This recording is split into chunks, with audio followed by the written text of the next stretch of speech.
दोस्तों आप सभी के आपके अपने जेएमसी क्लास के यूट्यूब चैनल पर दोस्तों अब हम आप लोगों के साथ कंपनी शासन का पार्ट 2 लेके आए। पहले पार्ट में हमने ये सीखा कि रेगुलेटिंग एक्ट का क्या महत्व था और रेगुलेटिंग एक्ट की क्या विशेषताएं थी। तो उसके बाद फिर से 1781 ईस्वी में एक संशोधन किया गया अंग्रेजों के द्वारा। 1781 ईस्वी में एक संशोधन किया गया अंग्रेजों के द्वारा और इस संशोधन का जो मुख्य विशेषताएं हैं उससे रिलेटेड पार्ट 2 लेकर हम लोग आपके साथ आए हैं। तो दोस्तों चलते हैं हम अपने टॉपिक्स पर। कंपनी का शासन कब से कब तक था। आपको बार बार मैं बोल रहा हूं कि आप अपने आगे एक कॉपी और एक पेन लेके बैठिए ताकि जो क्वेश्चन बोला जाए उसको नोट कर सके, जिससे कि आपको एग्जाम में मदद मिल सके। तो चलते हैं दोस्तों।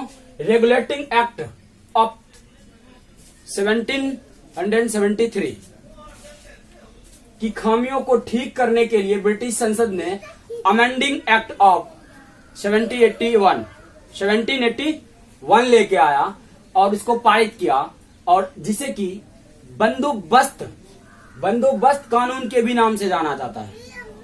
याद रखिएगा, यहां से क्वेश्चन बनता है कि किस कानून को, किस संशोधन को बंदोबस्त एक्ट के नाम से जाना जाता है। तो ये आपका था कि 1781 ईस्वी में जो पारित किया गया उस कानून का दूसरा नाम भी था बंदोबस्त कानून। याद रखिएगा। फिर आपकी 1781 ईस्वी में जो संशोधन हुआ उसकी विशेषताएं क्या थी। उसकी विशेषताएं प्रमुख रूप से 5 विशेषताएं थी। कौन कौन सी थी? तो पहला था कि इस कानून ने गवर्नर जनरल तथा काउंसिल के सर्वोच्च न्यायालय के क्षेत्राधिकार को मुक्त कर दिया। मतलब वहां से गवर्नर जनरल तथा काउंसिल को सर्वोच्च न्यायालय के क्षेत्राधिकार से अलग कर दिया गया। अब वो उनके साथ, सर्वोच्च न्यायालय के साथ नहीं काम कर सकते थे, उनको अपने रूप से काम करने का अधिकार मिल गया था। फिर उसी प्रकार कंपनी के सेवकों को भी उनके कार्य करने के दौरान की गई कार्यवाहियों के लिए सर्वोच्च न्यायालय के क्षेत्राधिकार से मुक्त कर दिया गया। मतलब उनके जो कर्मचारी थे उनको भी सर्वोच्च न्यायालय से अलग रख दिया गया। फिर दूसरी इसकी जो विशेषताएं थी, इस कानून में राजस्व संबंधी मामलों तथा राजस्व वसूली में जुड़े मामलों को भी सर्वोच्च न्यायालय के अधिकार से मुक्त कर दिया गया।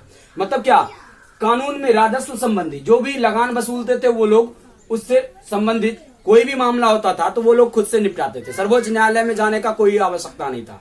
मतलब ये एक जबरन प्रक्रिया था, क्योंकि हम लोग तो जानते हैं कि हम लोग कानून में बिलीव करते हैं, और उस टाइम तो फूट डालो शासन करो अंग्रेजों की नीति थी, तो उसके अनुसार वो काम कर रहे थे। तो उन्होंने अपने अधिकार में लेने के लिए, सब कुछ अपने अधिकार में रखने के लिए उन्होंने ऐसा कानून पास किया।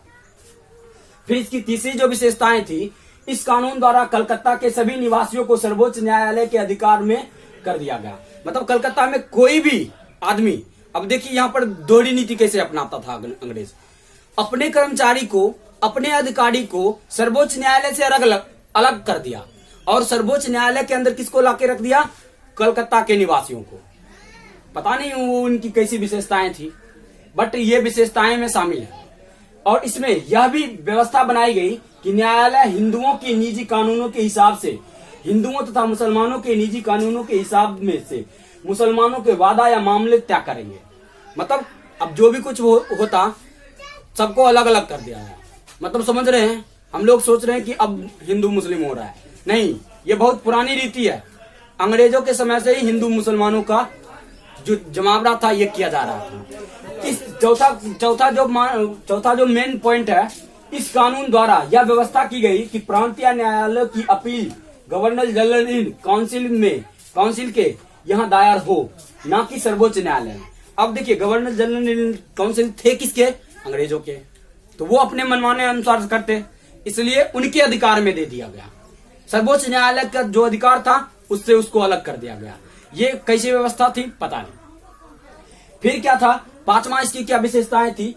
इस कानून में गवर्नर जनरल काउंसिल को प्रांतीय न्यायालयों एवं काउंसिल के लिए नियम बनाने के लिए अधिकृत किया गया। मतलब इसको नियम बनाने के लिए अधिकार दे दिया गया कि ये जो भी नियम बनाएंगे गवर्नर जनरल इन काउंसिल, इनको प्रांतीय न्यायालय एवं काउंसिलों के लिए नियम बनाने का अधिकार दे दिया गया। मतलब अपने मनमाने ढंग से अपना जो भी इनको मन में आता था वो करते थे।